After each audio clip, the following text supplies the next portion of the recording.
Good morning. I think only in DC can you have an event on fiscal rules and have this many people attend. You know, it's not.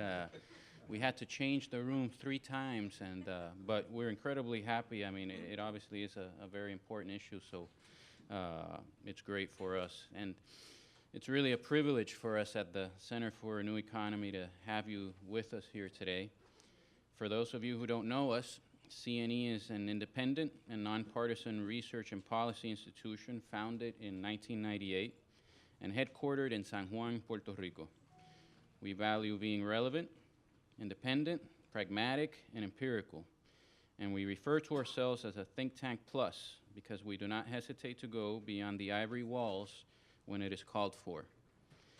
We are here today because we feel a vital piece has been missing from the conversations and discussions regarding the placement of an oversight authority over Puerto Rico.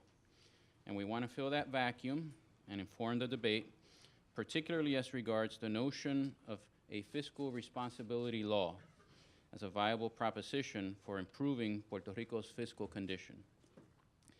The debate so far has been a binary one, with those on one side debating how strong a federal control board for Puerto Rico should be, while on the other side they argue that no oversight authority at all is acceptable. We feel it is critical to impose strong fiscal controls on the Commonwealth, but we feel they are best provided by a fiscal responsibility law. Many have called us naive to think that such a system would work. I assure you, we are not naive, and we understand the skepticism towards our proposal, as well as the attraction to the appointment of a powerful control board. The people of Puerto Rico have been witnesses to a string of political administrations unwilling and unable to put the house in order, and so we are all duly skeptical that a change in behavior can occur unassisted. But we cannot fall prey to a cynicism that blinds us to the problems and complications that a federally imposed control board will face in Puerto Rico. The hurdles of legitimacy that will confront such a mechanism will undoubtedly limit its effectiveness, its duration, and its deliverables, as well as the quality of its composition. What Puerto Rico needs is a solution that accepts and embraces the rebuilding of our fiscal institutions so that progress can be enduring. A Deus ex machina control board will not necessarily tackle this, and so the roots of our problems will remain. And we must make sure that all of this takes place within the greater context of economic growth. I want you to know that our goal today was not to stack the panel in favor of our proposals.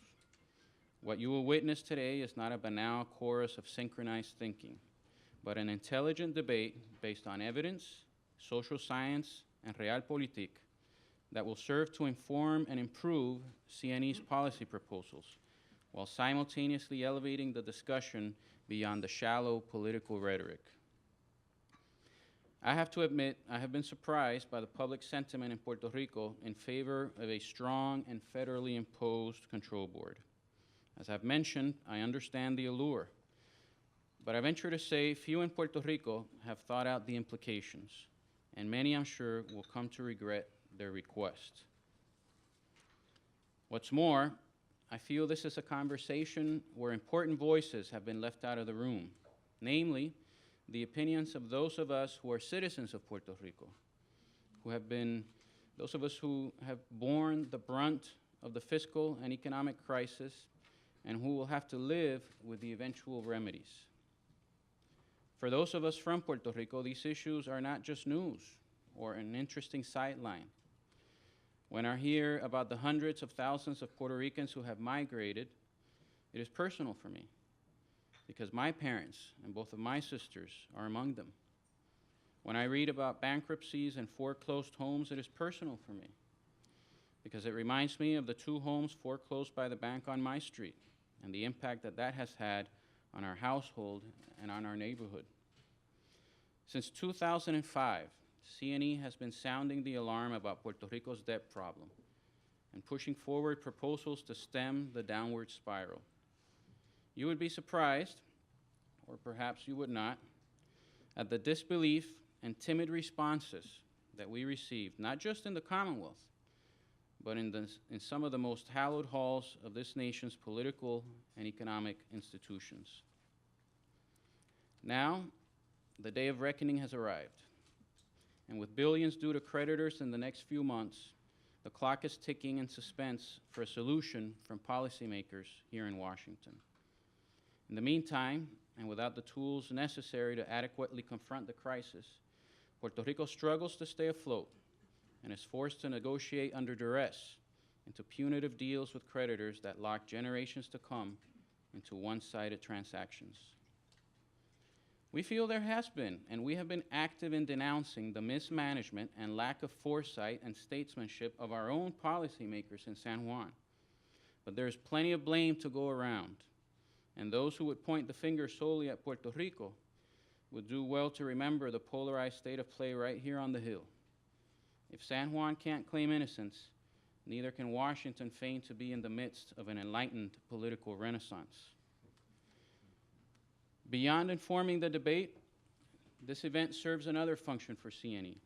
With it, we announce our arrival and incursion into the policy arena of Washington, D.C.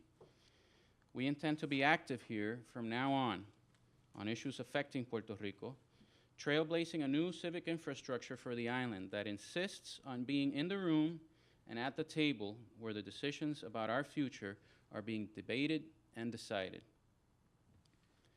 And finally, though it may seem odd or out of place in a city like Washington, D.C., I cannot bring myself to end these brief remarks without first challenging all of us here today to reflect a bit deeper about the issues before us. It is very easy to fall into a line of thinking that isolates the human side from all of these debates, but we cannot allow that to happen. When we talk about fiscal laws and oversight authority, when we talk about creditors and public finance and capital markets and the such, it is very easy to forget the communities we come from, the people and the individuals beyond the numbers, beyond the spreadsheets and the financial statements. As we have built up our societies and governments, we have lost track of many of the values that we hold dear. Values such as community and dignity, values such as work and fairness, generosity and virtue, right versus wrong. The eyes of the world are upon us now, watching to see how we come to terms with the crisis of Puerto Rico. How we work this out will say a lot about who we are as a society. I believe that if we choose now to stand with our better angels and in remembrance of those values we hold in sacred trust, it will be a powerful signal to all today and a bright beacon of hope for those to come. Thank you very much.